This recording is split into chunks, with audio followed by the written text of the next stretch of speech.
Hello everyone, this is Dark Skeleton, and today I'm going to be showing you how to create a Pathfinder RPG character. And we're going to be doing this in a very quick fashion, not going into too much depth about every little detail of the game, because there's a lot to Pathfinder, but just trying to get you started so that you can at least have a decently made character ready to go so that you can actually start playing, or at least be able to have the extra time to go ahead and maybe develop your character's backstory a little more later on after you finish the sheet. But that said, it's usually a pretty decent idea to have a good idea of what you want your character to be, even before you get started. So you may not have to have their entire character's backstory written first, but having an idea, is your character going to be very aggressive? Do you want to play someone who's has magical abilities, or is it kind of a violence is last resort character? Should they be good or evil? All those other kinds of things. Having a general idea will help you going into the process. So we're going to be making this character sheet on charactersheet.uk, co.uk/Pathfinder, and I'll have the link to that in the description. But all of the information for actually creating the characters, we're going to be pulling that from the paizo.com/PathfinderRPG/PRD, or public reference document, wiki, in order to create the characters. So this is the official wiki. It's basically got accurate information, and you don't necessarily need all the books, or even really the core book, just to finish a character. Though you can also borrow the same information from your DM if they have the the core rule book in person. So step one, and I say this step one as in like after you have an idea of your character in general, is to determine your ability scores. There's two ways to do this, and it's up to your DM to decide which way, if any, is viable, or being allowed, rather. And it basically comes down to point buy or rolling for stats. So point buy is where all your stats will start at 10, but you have a certain number of points set by your DM in order to actually change your stats around. So you can see the table right here. Generally you would be given 15 points, and then using this table you just assign stats, increase and decrease them, until you come out to a total of 15 points spent. Of course, you see that you can also decrease a stat from 10, go below that, and then get extra points to spend on other stats. So that's a really good way if you want to create a very specific character with stats exactly how you want them. But the other option is just to roll 46. Well, it's usually 46. It can be 3d6, it can be the heroic method, which is 2d6 and then just add 6. But usually it's 46, and then you discard the lowest die result. So you would roll 4 6-sided dice. Say you got like a 5, a 4, a 3, and a 1. The 1 would be dropped because it's the lowest one, and then the 5, the 4, and the 3, you'd add those together for a total of 12, and that would be one statistic. You do that 5 more times. Very, very simple. So once you got those stats, you would go into your character sheet and assign them, or at least have them noted so that you can assign them when you're ready to assign them. And they'll go into each of these 6 different base ability scores, which are Strength, Dexterity, and Constitution, making up the physical scores, and Intelligence, Wisdom, and Charisma, making up the mental and personality scores. Alright, so without getting into that too much, Strength, obviously your physical, without using the word strength, your physical power, your ability to lift things, how well you can swing a sword, just based on the pure brawn of your character. Dexterity, how graceful you are you quick on your feet, able to dodge out of the way, those sorts of things. And often characters with high dexterity may dual wield, or they may use their grace with weapon finesse, which is a feat you can get, in order to strike at their opponents. So instead of using pure brawn, they might use light weapons and kind of get in there and use kind of sharp jabs to hit just as accurately, maybe not as strongly, but being able to use dexterity. Also makes them really good at ranged attacks using bows, accuracy, that kind of thing. Constitution is your character's physical health, in the sense of how tough they are, how vulnerable are they to disease. Are they a character which gets sick a lot? High constitution characters typically resist diseases, resist sicknesses, poisons, have a lot of hit points, which is how hard it is to basically kill you in terms of damage sustained. And a low constitution character is frail, gets sick a lot. Intelligence is going to be basically akin to your character's IQ in a lot of ways. How quickly they learn things. Do they pick up on things? Are they knowledgeable? That kind of thing. It's important if you're going to be playing a wizard, because a wizard is a learned, or basically a spellcaster that learns and absorbs knowledge through reading and studying in order to cast their spells. So that becomes very important for them. Wisdom is a character's kind of power over their own mind, their perceptiveness, how in tune they are with their own body and mind and their soul. So high wisdom characters can typically make very good clerics, like we're going to be creating here. I want to create a cleric of the god Nethys, who is the god of magic, otherwise known as the all-seeing eye. But we'll get to that in a little bit. A character with high wisdom is very hard to dominate mentally, because their mind is resistant to outside influences, and they're also very perceptive. So a charisma character, or a character with high charisma, is going to be a character that is charming, has a force of personality. You could kind of replace the word charisma with force of personality. They are good at kind of dominating social situations. They are the kind of people that others typically would believe easily. Often others would look up to them because they serve as good leaders. They're good at leading other people and convincing others, good in diplomatic situations, those kinds of things. So those are your 6 base ability scores. They do kind of set the tone for a lot of your character, but they're not the end-all be-all, because there's also skills and feats. But before you would typically assign ability scores, like for sure having them in stone, you'd want to also choose your race and class still. So we're going to go ahead and pick a race, although I've pretty much already chosen ones, because we're going to be doing this kind of in a quick way, as quick as possible anyway. And the one I want to go with is half-elf, although the other standard races, gnomes, elves, dwarves, well, I said elves already, humans, and half-orcs, and halflings. I almost forgot about them. And they each have different racial abilities and statistics. And beyond that, different races, of course, are going to have different cultures. They would be played a little bit differently if you get really into character. Like, you know, the dwarf stereotype, they're going to be like haggard and loving alcohol and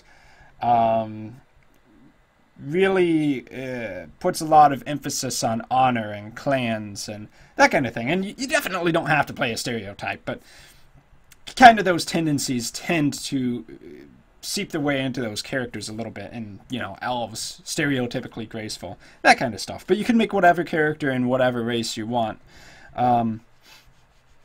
But yeah, maybe we can go into that in more detail in another video. Let me know if you really want to see that. So half-elves, they get +2 to 1 ability score. They get medium size, normal speed, low light vision, which means that they can basically see twice as far in low light conditions, which would be like under the moonlight, that kind of thing. They get a skill focus as a bonus feat. Now, what feats are kind of like these special boons you can take every few levels, which help define your character in certain ways, and more so than a skill, because skill points, your character might be really good at jumping, they might be really knowledgeable about arcana or magic, but feats can do more than that. Feats can give you special abilities. They can improve your skill with skills, but they can also make you better at fighting. Maybe give you extra spell slots or stuff like that. Feats are very, very flexible, and they're also very powerful, so you want to spend your feats effectively.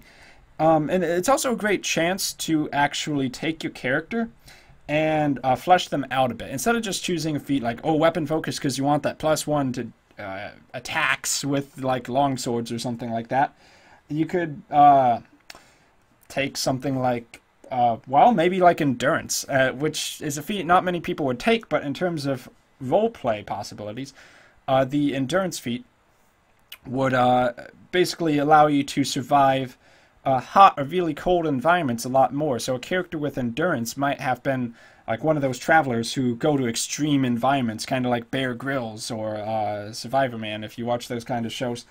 And being able to play out that aspect of extreme survivalism and like just resistance to the heat, resistance to the cold, just as weather effects, it can be a much more interesting character than a guy who just takes +1 to swords. But you could also make +1 to swords be kind of interesting too. It's like, why does he specialize in swords specifically if you're playing a fighter?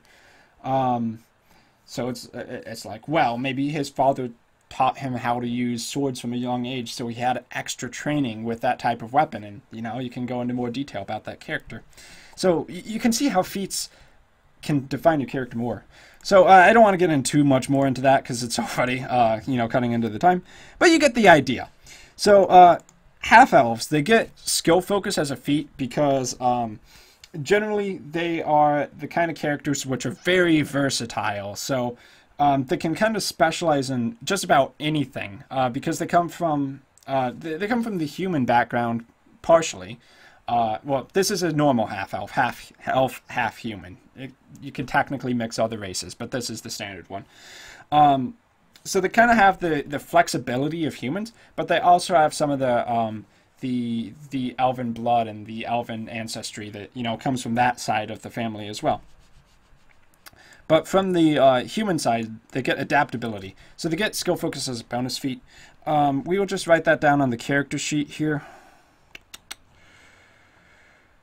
Okay, we're looking for feats. I'm just going to put skill focus here.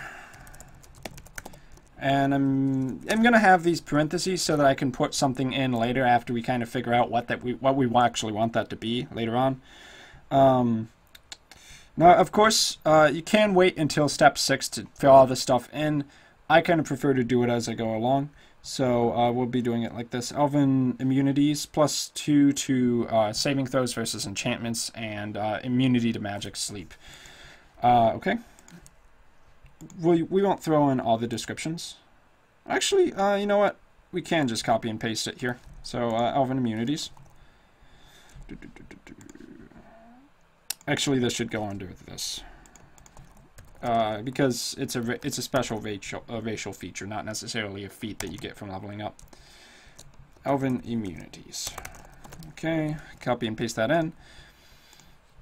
What else we got? Keen senses. They are extra perceptive. Elves, from like Lord of the Rings or whatever, they are usually pretty good at spotting things. So they get a 2 to the racial bonus to perception. This is the skills section you see right here. It's a really big spreadsheet. And using all these categories, you calculate your total bonus to each skill over here. You don't necessarily have to calculate them all, but usually it's a good idea to calculate the ones you've actually put ranks into at least. And we get a miscellaneous feat bonus over here, or racial feat bonus. So we put that in racial. Keen senses. Okay, keen senses. +2 perception.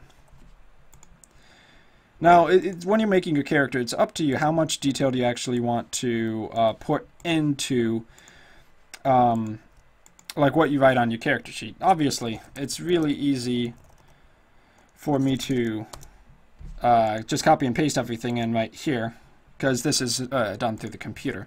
But it's a little bit of a different story when you are writing everything on paper. That said, the more you can not have to remember, the better it can typically be. So they also get Common and Elven as starting languages. And we'll just have that there for now. I think that's all of what they've got. Low light vision. Yeah, I guess I can write that down too. I mean, low light vision is a little bit redundant. I think I know by now that elves and half-elves get low light vision. But hey. Okay, just to check over everything. Normal speed, medium size. Elf blood. I don't need to make a note of that. Okay, so we got a race picked out. Just keep in mind, we do also have... Oh, yeah. Each race gets bonuses to ability scores. elves and humans get +2 to any one they select, so we'll just put that in the ability score that most suits our character, which is going to be wisdom as a cleric. But other ones like gnomes might get a flat +2 to constitution, +2 to charisma, and -2 to strength. Most races are +2 to 2 stats and then -2 to 1 stat. Okay, moving on. Class. So this is the most important thing. To choose a class is to kind of choose, as an adventurer, which a typical player character is inside of Pathfinder, what is your, you could kind of say, your adventuring profession? But it's more than that. So each character is going to have, you know, a certain kind of fighting style, a certain methodology. They come from different backgrounds.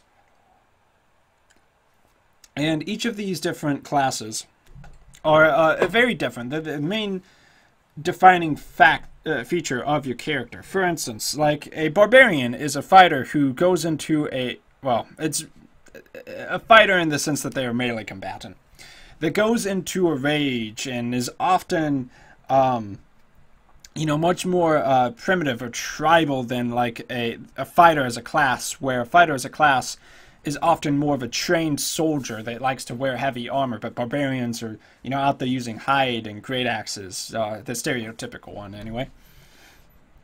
And then you got spellcasters like wizards, which, you know, study at, you know, arcane institutions or through self-study to learn about magic and all its forms, or clerics, which get their powers from gods, druids, which get their powers kind of more from nature and the worship and respect of it being out there in nature. And yeah, divine spellcasters like cleric and druids, they typically get their the powers from some outside source. Druids, it's nature. Clerics, it's a specific deity.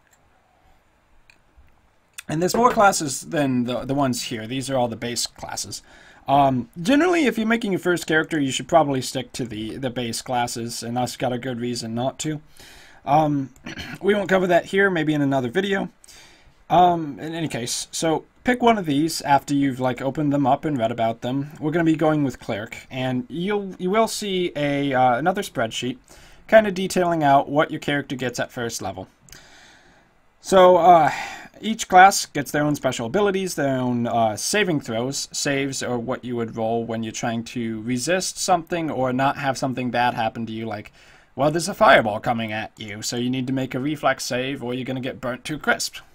Clerics, not so good at the reflex save. They are not agility fighters. They are devout, so they have a high wisdom or will save, because they you know, they put so much effort into their purity of soul, focusing on their excuse me, focusing on their religion and their dogmas, and doing things for their god, and not giving into corruption or the mental compulsions of others. And they also get a good high fortitude save. Fortitude being like their resilience to poisons, their fortitude. Like as I mentioned earlier, that Constitution affects that, but so does your base fortitude save. You can kind of combine those two, your Constitution bonus and your base fort save, to get your overall immunity to things like being bull rushed. I think that's a fortitude save. Poisoned, diseased, all that other kind of stuff. But that's more stuff you fill in later on. And they have an average base attack bonus progression. Of course, the higher class's base attack bonus progression, generally the better they are as a martial combatant. So, barbarians, paladins, rangers, fighters, they're going to have a high base attack bonus, because they are definitely the kind of people who are really skilled with bows and blades and that kind of stuff, but not so much with magic. Whereas a cleric or a druid is going to be kind of down the middle, because they're not just like a priest that just goes to church. They're also kind of the fighting forces of their deity. They are the champion of their god. So they need to be more than just a spellcaster. They're also pretty reasonable up there on the front lines, you know, smiting their foes, healing people, yada yada yada. And as far as spellcasting goes, they get all their spells from their deities. Okay, without going into too much more detail, as a cleric, you get a couple different special abilities. First off, clerics, being the embodiment of their god and the alignment that the god has chosen, spirituality becomes very, very important to a cleric.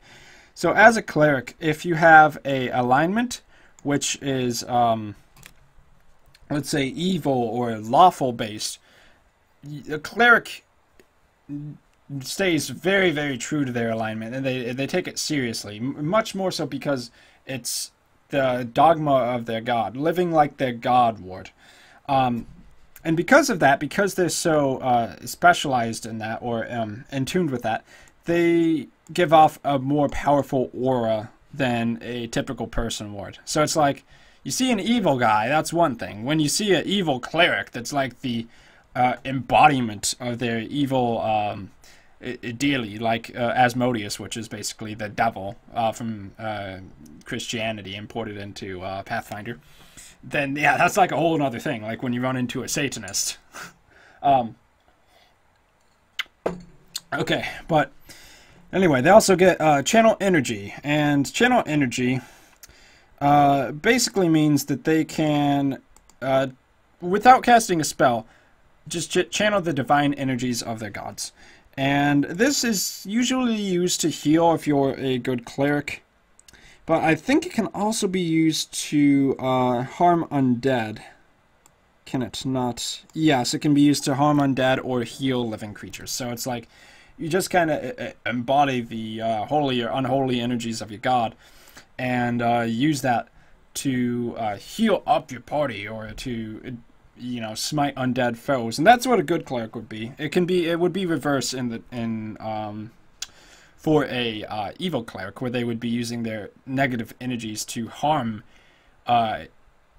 people, like living people, but to also be able to heal the undead. Okay, and beyond that, they get to pick domains. So every god has a certain selection of domains. And for the god Nethys, which we're going with here, he's got destruction, knowledge, magic, protection, and rune. So a cleric, I believe, chooses 2 of those, and by choosing those domains, it's kind of like your cleric worships your god, but then they can kind of specialize in the certain aspects which that deity represents. For instance, the destruction aspect of Nethys, where he's kind of torn between whether he should destroy the world or not. Nethys is a very split personality kind of god, because magic, when he gained a certain amount of it, it kind of blew his personality sort of out of proportion. That's kind of what it says here. Let's see. It shattered his mind, and he's torn between destroying the world with one hand and saving it with the other. So that's where the destruction aspect comes in. But he's also a god of magic, because he's just so driven to acquire more magical energies, and holds it above all else. And knowledge also plays a part in that, because the knowledge is often very closely intertwined with magic in games like Pathfinder, because you learn so much stuff, you just tend to come across magical texts, magical things that speak of magic or deities or other kinds of things as you go along. And very often a mage character, a wizard that is very learned, very studious studier of arcane arts, is also the kind of character that is sort of a bookworm, learns a lot of things about things. That's a horrible way to put it, but you do get the idea here. Gods can represent more than one aspect. There's more to them than just one little thing. So that's why they have domains. So, yeah, that's one thing we'll have to do. Horizons just means you can cast level 0 spells, and the level 0 spells can be cast an unlimited number of times per day. It's here as 0th level spells per day. That just means, as a cleric, you can basically pray and receive 3 of those spells per day to be able to cast throughout the day, but you can cast them as many times as you want. Okay, so we're going to go ahead and fill that information in the character sheet.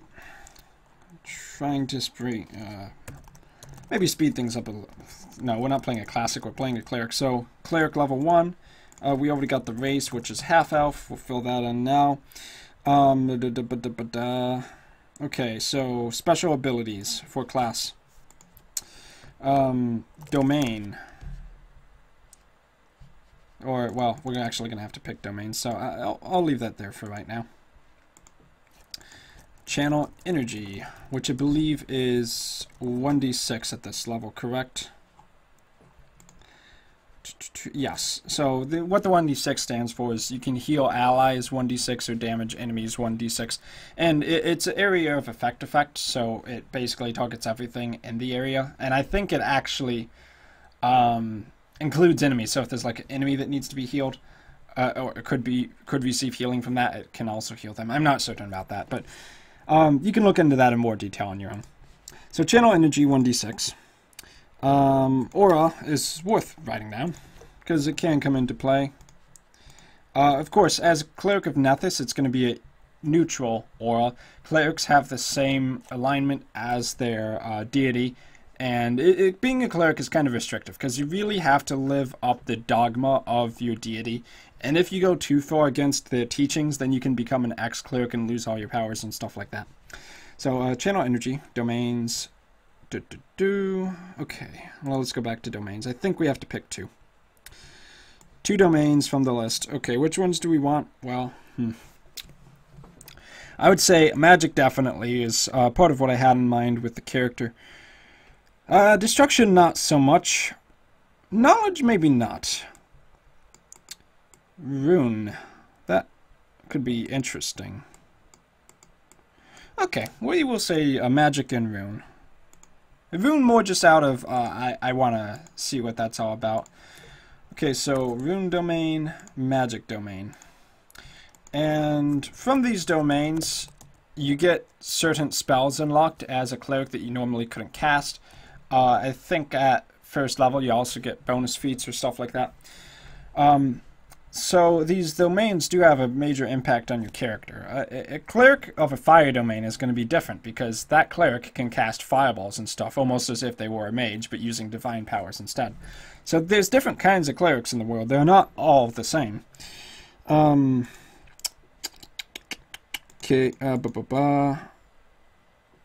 back to that. So we will worry about filling in the domain powers a little bit later.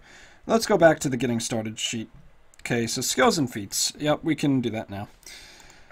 Okay, but before we do skills and feats, we should assign ability scores.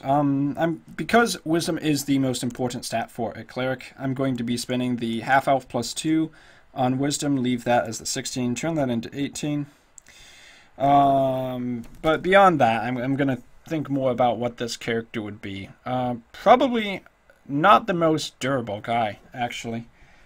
Kind of thinking about it, I think his statistics would be more focused on the mental side of things, because this is a cleric who has maybe gotten kind of addicted to magic, or a person who wanted to learn so much more about magic once being first introduced to it, possibly as a child. Maybe his grandfather was a wizard or something, and then he came across the deity Nethys, and part of the reason that he was, kept going with magic was that he was frail physically, and maybe it wasn't exactly the strongest kind of character that is out there. So maybe maybe all of his bad stats do go in physical, which is normally not the kind of thing you want as a cleric. But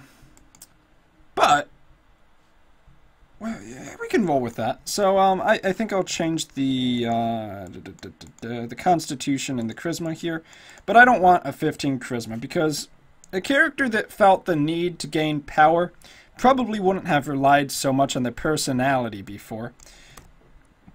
They probably would have been kind of bullied. And a character that, is naturally charismatic, good at getting along, good at just standing up there and, being a strong personality, probably wouldn't have had to worry as much about things. So we'll drop that to a 10.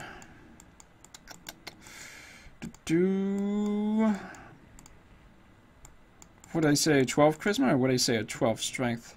I think a 12 strength is acceptable. I could believe that, you know, con 7, strength of 12 kind of got picked on. So maybe it was his poor physical health that, you know, people were targeting. It's like, wow, you're getting sick all the time.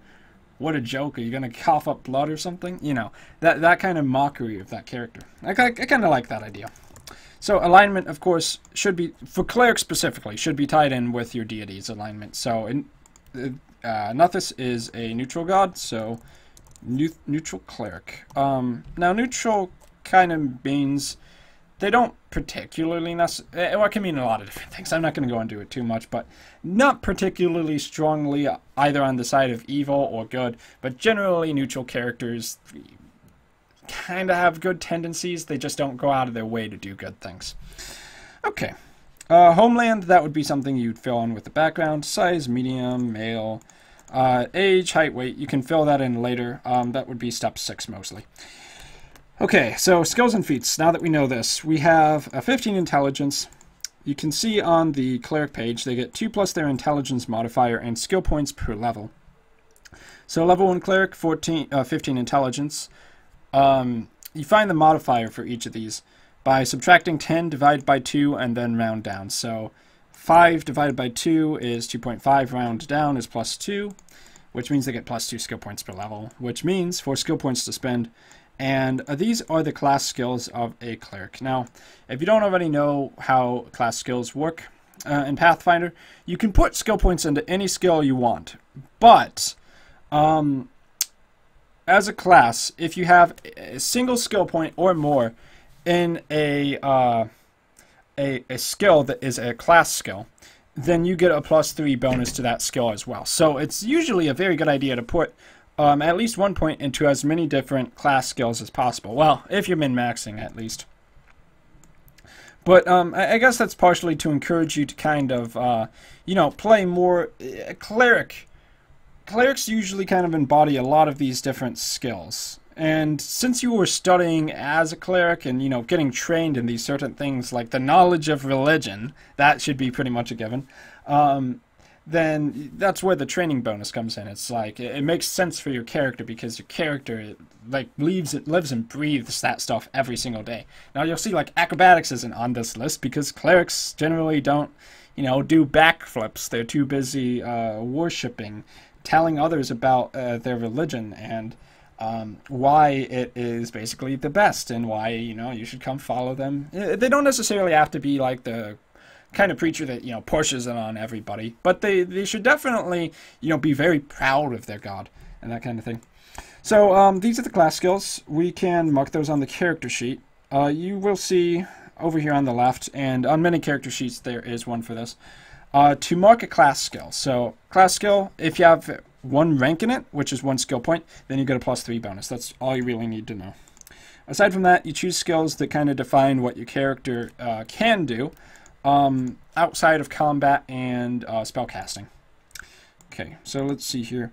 Appraise, craft, diplomacy, heal, knowledge. Okay, craft. Well, yeah. Every character is trained in craft. Appraise, diplomacy, heal, knowledge, arcana. Knowledge, religion, of course. Now, you'll see I'm don't get a trained bonus in every single knowledge. And that's because certain knowledges just don't necessarily make sense for a cleric. And, you know, some classes don't get any class bonuses at all, like fighters. They're too busy. Well, actually, I think fighters might get one, like dungeoneering. But in general, fighters are, you know, much too focused on, you know, training for battle. How to be a swordsman, how to be a leader, a commander, those sorts of things. Okay, so let's see. Nobility, history. History. Okay, cool. Arcana, nobility, planes. Okay, and planes is the last one, I believe. If not, I mean, you can always double check later. I'm just trying to go through this kind of quickly. Linguistics, sense motive, and spellcraft. Okay, so we have all the class skills marked, and I think I pretty much already know where the skill points are going to go. Spellcraft is a given. It's a Cleric of Nethys. A Cleric of Nethys is probably going to be very astute when it comes to studying arcane arts and identifying spells. It just makes too much sense to me for a Cleric of Nethys to be trained in Spellcraft. So you get 3 plus 1 plus 2. 2 from the int bonus, 1 from your skill point, and then 3 for being trained in a class skill. Aside from that, we can put actually 1 in sense motives. That's a great idea, because this is a character who and then we add the bonuses and we get 8. This is a character who's picked on a lot, so he needs to be able to, or he would have been trying to figure out how to identify bullies as they kind of come up to him. So knowledge religion, we'll put that one there for sure. 3, 6. Now you could play cleric without knowledge religion. It would be actually really interesting to kind of hear that. It's like, you are a cleric, you worship a god, you try to know pretty much everything you do about that god, but why doesn't this cleric have any interest in, you know, religion in general, or other religions? Maybe he worships a god that forbids, you know, even learning about other religions. Probably would be like an evil god or something like that. Something that's really jealous if you try to even look at other gods the wrong way. Let's see, other knowledges. Knowledge Arcana makes a lot of sense to me, because it's the god of magic. And Arcana is used for identifying a lot of magical things. Diplomacy, craft, praise, heal, they're options, but Knowledge Arcana makes so much more sense from a character standpoint. So there's the 4 trained skills. The reason you don't need to fill in the total bonus for every single one in general is because an untrained skill check is usually just, you know, rolling like the ability modifier bonus. So it's like, instead of making a trained craft check, just roll an int check, because it's +2. You don't get the +3 for class, and you don't have any ranks in it, so +2 plus nothing is 2. So of course, that doesn't apply when you have armor check penalties that come in. Okay, let's go back to getting started. Okay, feats. Okay, we've got to pick feats. Actually, we only need to pick, well, 2 feats. The skill focus feat that we get for free as a half-elf, and we can do that now. I think... Okay, either Spellcraft or Knowledge Arcana makes the most sense to me, because being sort of a magic addict is kind of the core focus of this character's personality, or one of the main aspects. Although, since motive could also be a decent option, I think I would go with Knowledge Arcana, because he is trying to learn about magic. Spellcraft is kind of like hands-on magic. Identifying magic is, like as it's being cast, magical properties of items. Whereas Knowledge Arcana is just so much more all-encompassing. Like, would you know about magical portals and sort of how they work, or that kind of thing. So we'll do that. Racial, since it's a racial feat bonus, I'll put it on racial. Boost that up to a +9, and that's 1 feat taken care of. Aside from that, we'll go to feats. Oh well, we're already there. And there's a whole lot of feats. You can see them all here. Well, a lot of them. I believe this is just the ones out of the core rulebook. It's up to your DM how much more they want to allow aside from that. And, yeah, you have to pick one from here. Of course, once again, you can kind of think about, well, how does it tie into your character? Does it make sense to choose one of these, like Arcane Armor training or something like that? I didn't even know that was in the core book, but interesting. Okay. What would make sense? Probably a spellcasting feat, since spells are just such a big deal about this character. Magical aptitude. Not quite. But maybe. I mean, that's not a bad option.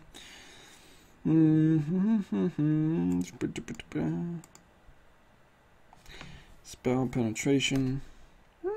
Not so much.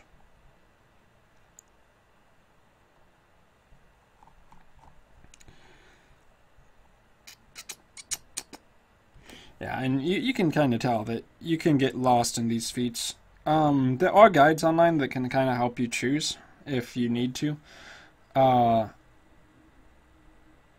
generally, it's a good idea to pick one that, you know, makes sense with your characters. So, augment summoning could be interesting if it was like a, is this the kind of character that focuses on conjuration? Which is a possibility. But I'm not quite feeling it.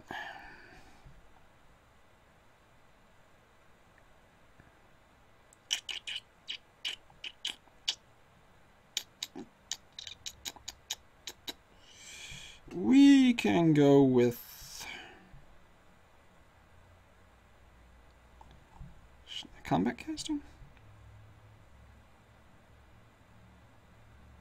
Okay, I think, where's combat casting? Okay, combat casting.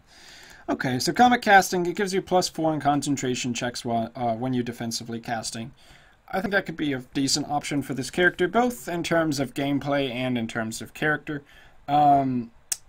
Because, you know, a character that kind of needs to defend for themselves, but is also a spellcaster, may need to be casting spells within a range where they need to cast spells defensively, like if they're being ganged up on by other characters, or that kind of thing. This kind of feat can come in handy, or if they're just on the front lines or that sort of thing. It makes some sense, and maybe I'll change it later, but for now we'll go with that. So, feats, combat casting, +4 concentration to cast defensively. Skill focus was knowledge arcana, or arcana. No, it's arcana. And, yep, that's it for feats. You get one every 2 levels after first level. Keep that in mind. And some classes, like fighters, also get a lot of extra bonus feats that they have to spend specifically on combat-based feats.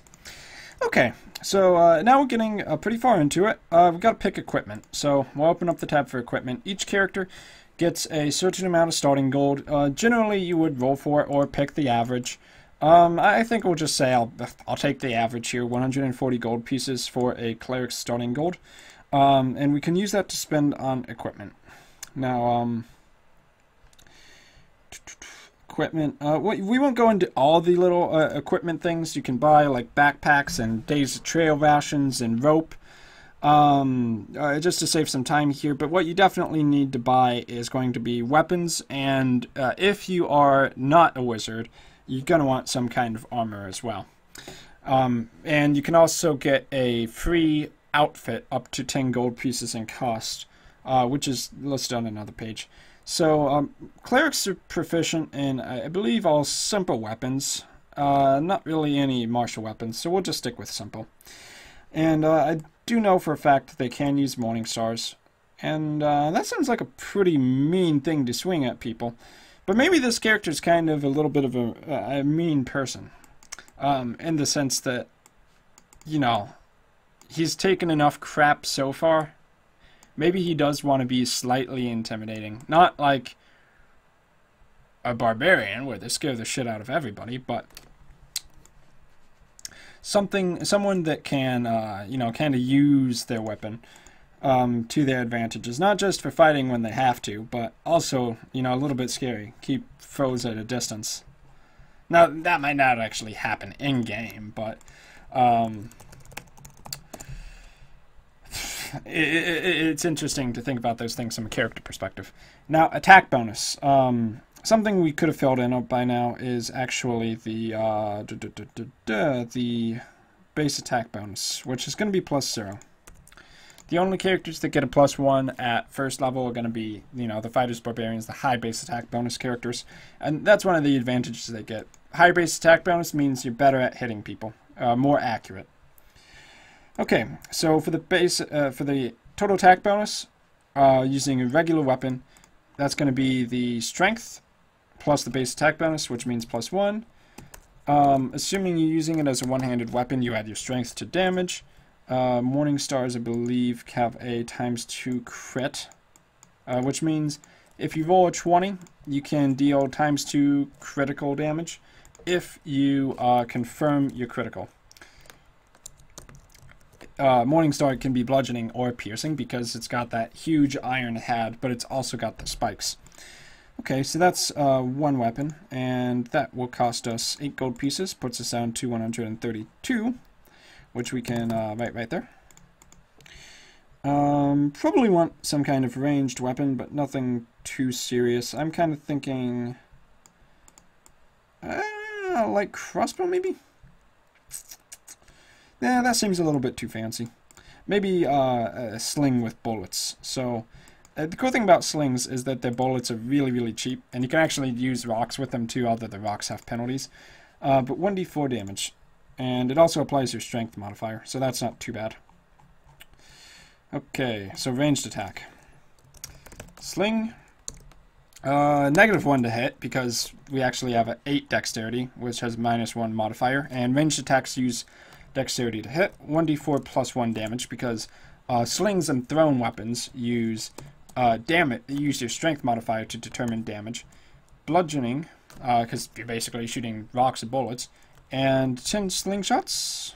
Of course, we will subtract the 1 silver piece. 132 or 131 and 9 silver pieces. And yeah, that's fine for weapons, I suppose. He's mostly focused on the spellcasting. And we scroll down and we should be able to find armor. Okay. Now, armor. Clerics can use up to heavy armor, and they can also use shields. I believe they're proficient with all shields as well, except for tower shields. Might need to double check that. So, we would probably want something like a... he's not a very strong character, so he probably doesn't like to carry around heavy shields. But a light steel shield could be pretty nice. So we'll grab one of those. And medium armor. I think the scale mail would be just fine. Yeah, that sounds about right. That's basically the best we can afford anyway. So we'll go ahead and add those back in. We can hit add AC items. So scale mail. +5 bonus, medium type, check penalty, and that means the armor check penalty, which for skills that involve physical activity, like climbing, jumping, armor check penalties generally apply to that and make it harder to actually succeed at those skills. So it's hard to move around and to function when you have armor on that's, you know, anything heavier than the lightest of light. So -4 penalty to armor checks. Okay, spell failure, and that only applies to arcane spells, not divine spells. So a cleric is never going to fail a spell because of this. But a wizard would. It weighs 30 pounds, which is pretty dang heavy. And weight. Okay, 30 pound. Wait, we already did that. Max speed 20 feet. I guess we can put that there. So wearing medium armor actually slows your character down. Normally you'd be able to move 30 feet with one move action, but using medium armor you actually get dropped down to 20. Which, although you have a big bonus to AC, it hurts you in other ways. So a light steel shield. Okay, and light steel shield is a +1 bonus. Weighs 6 pounds, okay. +1 shield, -1, 5%, 6 LBs.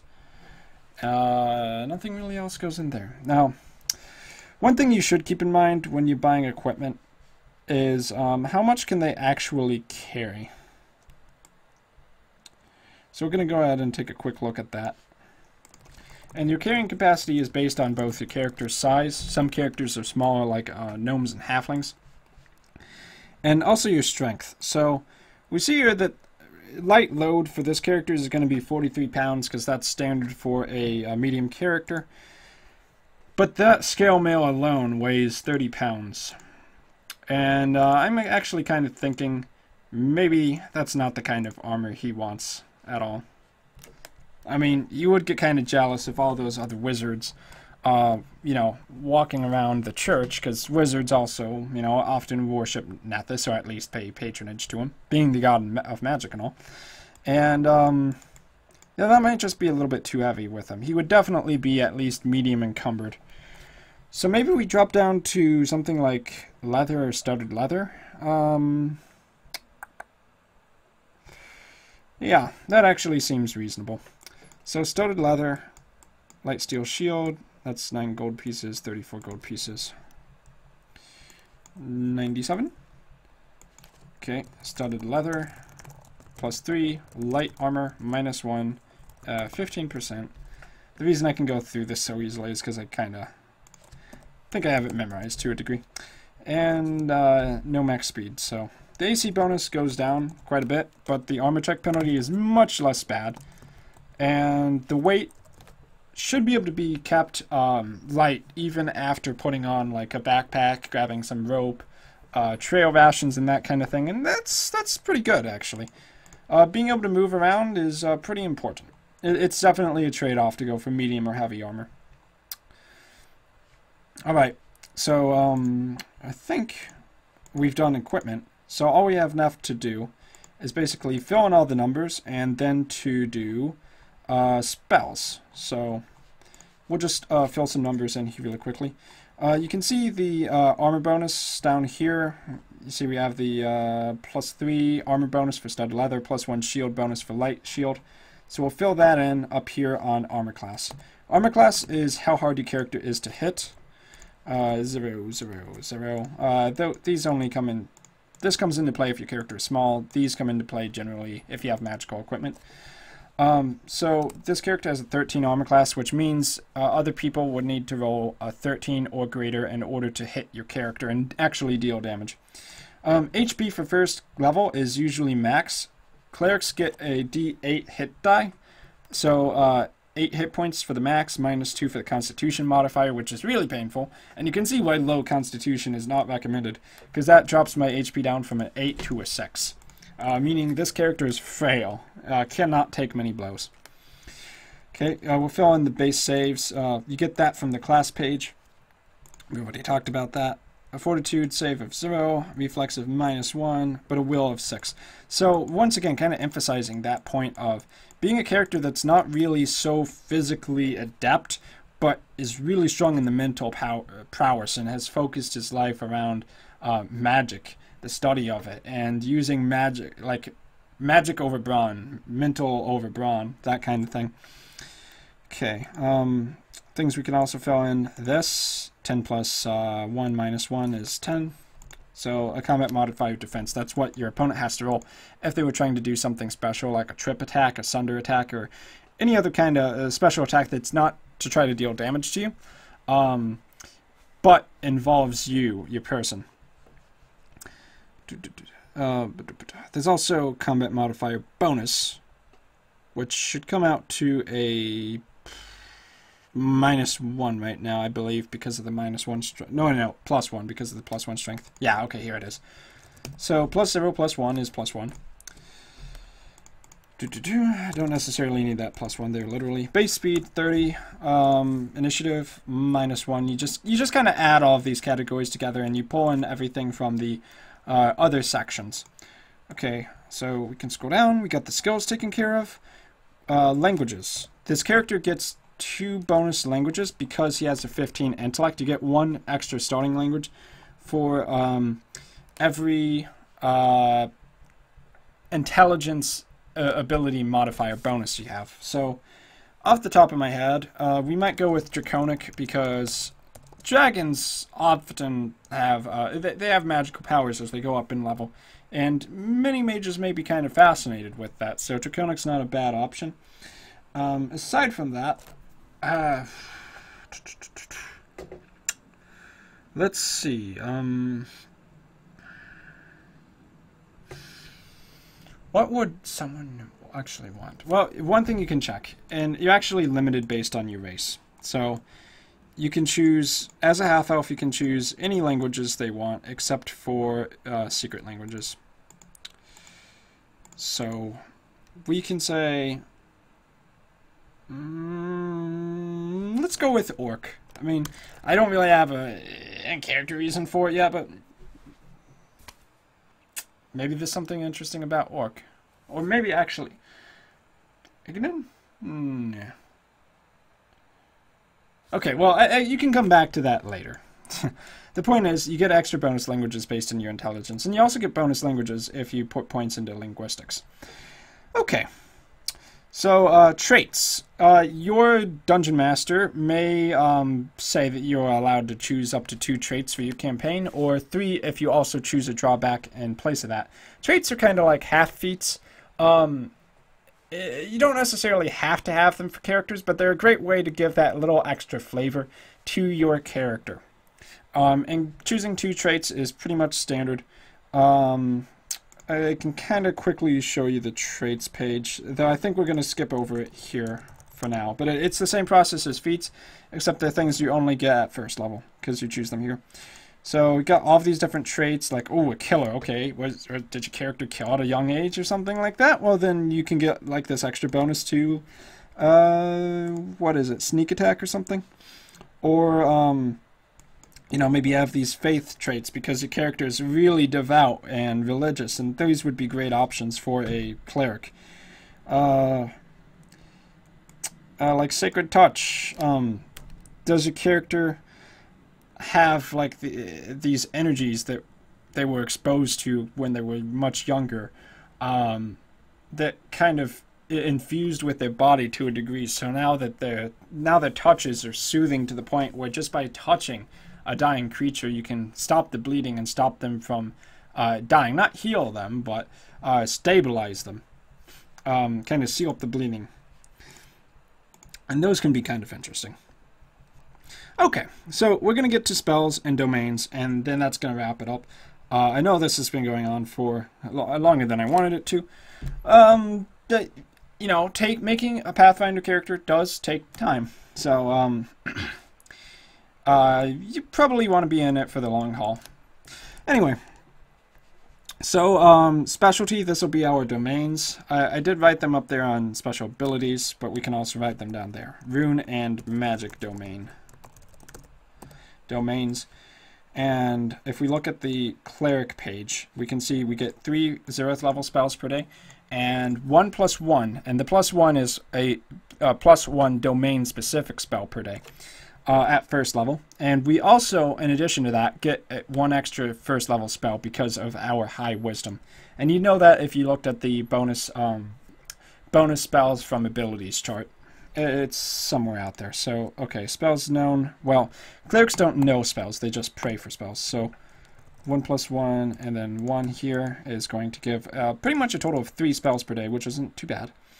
And now we got to choose 0th level and 1st level spells that we want prepared for the day. The cool thing about cleric, or one cool thing about clerics, they just choose their magic by praying to their deity each day. They should be restricted in a little bit of ways, and that you can't necessarily get all of the... I'm going to mute my speakers there. Your god gives you your powers, and your god has certain dogmas. They believe in certain things, and they are against certain things. So a good god should probably not be giving you the powers to animate dead, or anything evil like that. I don't even think it's allowed, necessarily.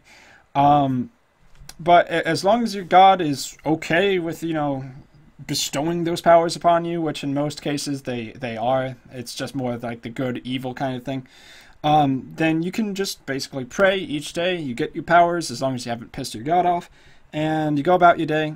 Next day comes around, you pray for whatever powers you want that day. Okay, so magic. This is not going to be spells. That's just detailing out how magic works. Now, making a character and actually knowing all the rules of Pathfinder, that's 2 different things. It takes some time to kind of figure out the game. And that's a large reason why the DM is typically the most knowledgeable person in the group, or should at least have a really good grasp of how the game works, because otherwise you'd be kind of messing around for days. Okay, let's do that.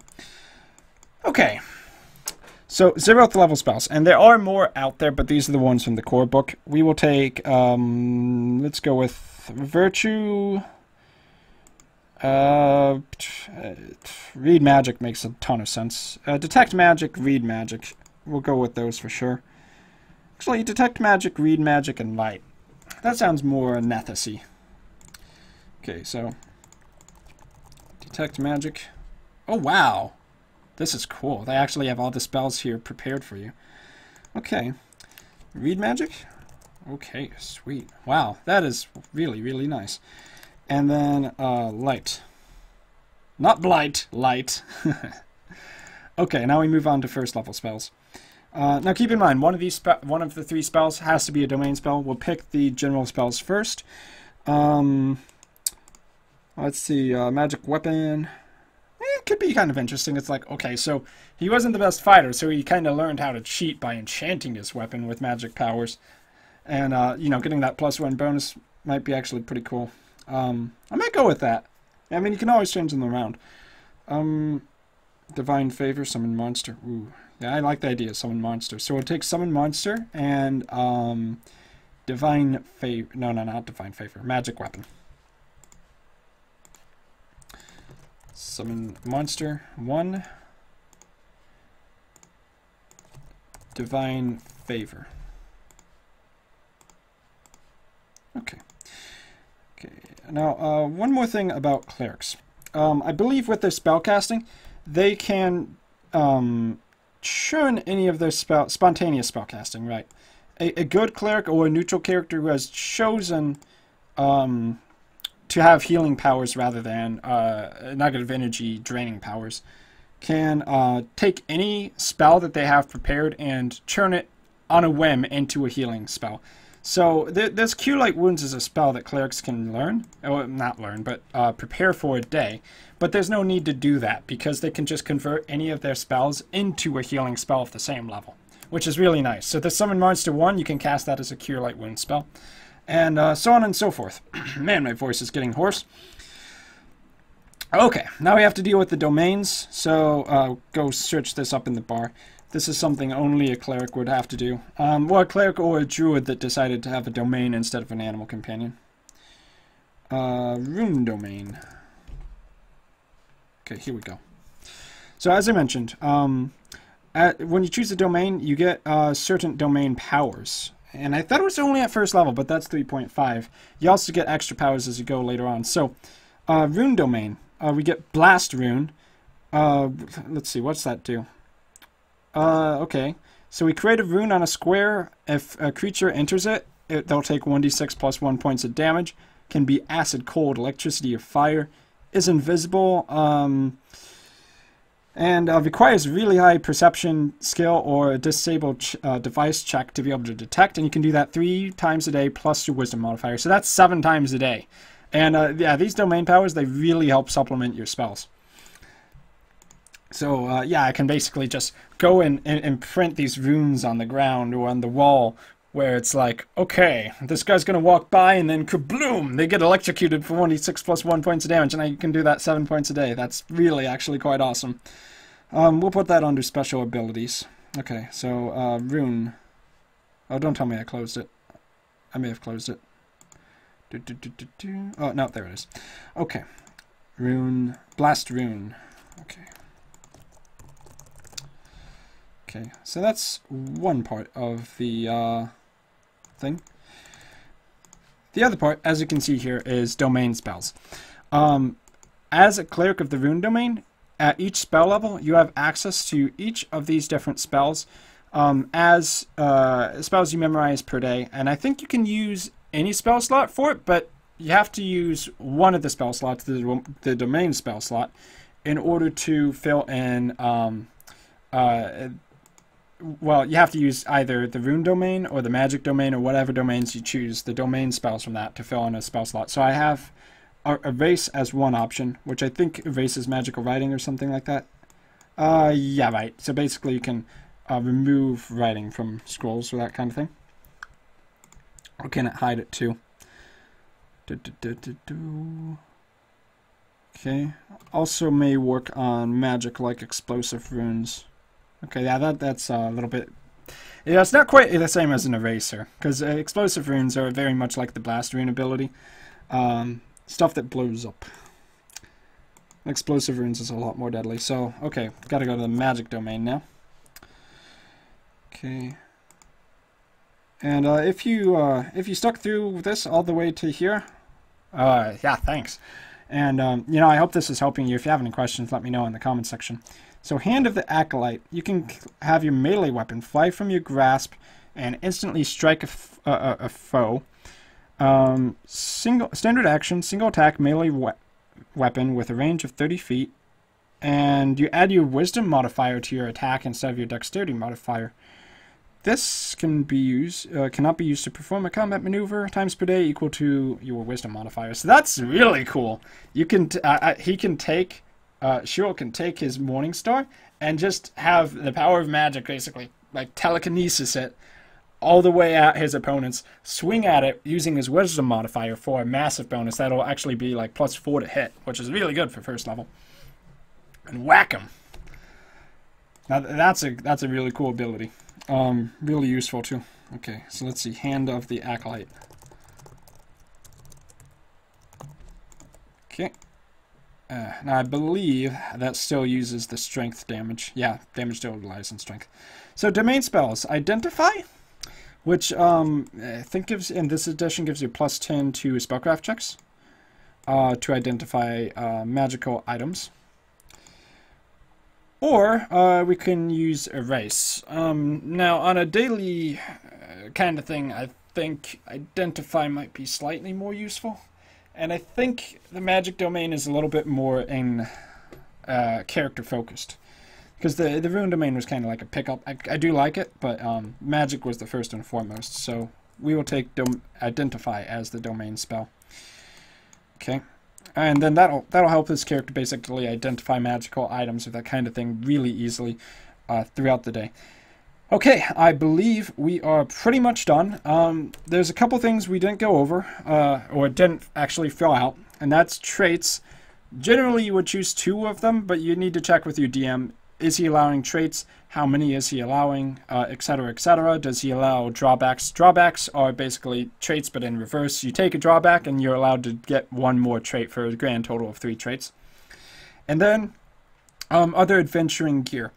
But, you know, that can actually be really easily covered because you probably wouldn't find this on the Paizo wiki, because this is from one of the other books. But you could get a cleric's kit. And you can find this on d20pfsrd.com. Kit clerics. And this is kind of, for all those little things like backpacks, holy symbols, trail rations, spell component pouches, the kinds of things that you just would have as a cleric. You can go ahead and basically purchase all of those as a kit right here all in one by just getting a cleric's kit. And then you don't have to worry about, you know, purchasing all of these individually, adding up the weight individually. It's really useful for getting your character to go quicker. So we will go ahead, just copy the description here so we know what's in there. Cleric's kit. Unfortunately, it is 32 pounds, so that's definitely going to encumber this character if he's carrying it. You don't have to carry all that equipment into battle. Maybe he gets like a mule or something like that to help carry some of this stuff. So I guess we should worry about encumbrance here. So 26 pounds plus 32 pounds is 58 pounds, and then on top of that we throw in the Morning Star and the sling. Okay, let's go find out how heavy a sling bullet is. Okay, let's go up to the top. Wow, that is way too much stuff. Okay, up here. Bullets. Okay, 5 pounds for 10.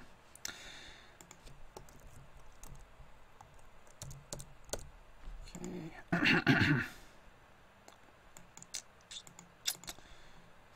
Okay.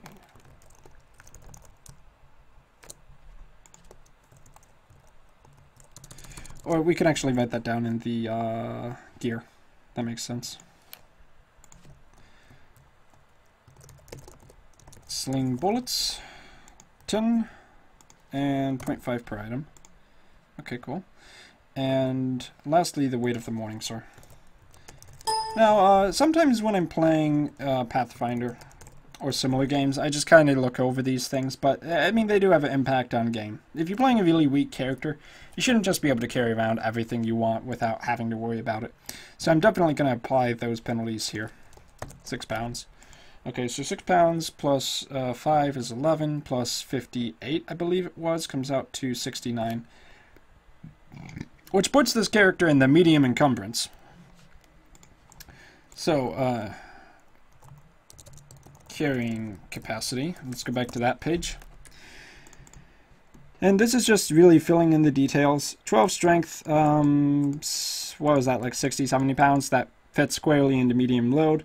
You can see here, gives you a -3 check penalty, max dex of +3, and you can only move 20 feet. But you can still run ×4 that speed. So your max speed, if you're running and doing pure run, would be 80 feet per round. Your base move, if you do 1 move action, is 20 feet. 2 move actions is 40 feet. And we're going to take another -3 to the armor check penalty. So, 2. Now, on many character sheets, there'll be a little area here for armor check penalties. But you may just need to like write it in miscellaneous here. So, that's what we're going to do. So, we have -1 for the shield, -1 for the studded leather, and -3 for weight. So, these skills that rely on physical prowess are actually going to be made at a -5 penalty when carrying all of this stuff. So if you don't want to like really struggle to climb because you're carrying 70 pounds of shit, you got to drop some of that. You got to put it on the mule or whatever. Yeah, but you can basically fit that in. Alternatively, you might be able to write it down here like -5 armor check penalty. Filled in all the slots, total them up if you want. But basically, we are done here. So, I mean, we have a character here, Shuo Irizen, the really kind of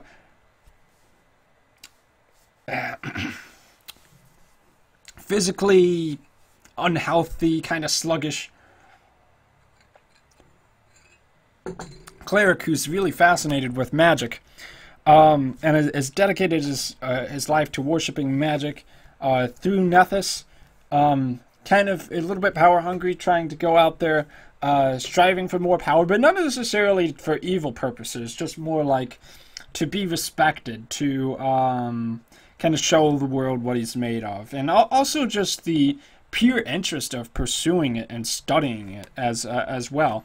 Not so much as a wizard, but clerics of Nethys probably, yeah, they should be interested in magic in general, and like things like scrolls or magical writings, tombs that are full of magic, basically kind of the equivalent of holy texts for Nethys. So in general, you fill all this other stuff out, and you're good to go.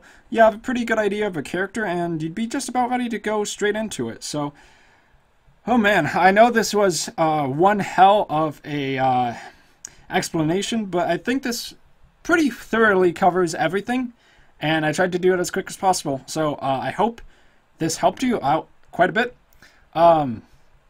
If you do have any interest, you can check out my Patreon at patreon.com/darkskeleton and support this channel and also my other one for video games and that kind of stuff. Aside from that, I've been Dark Skeleton. Thank you all very much for watching. Have fun gaming. I hope this helped you out.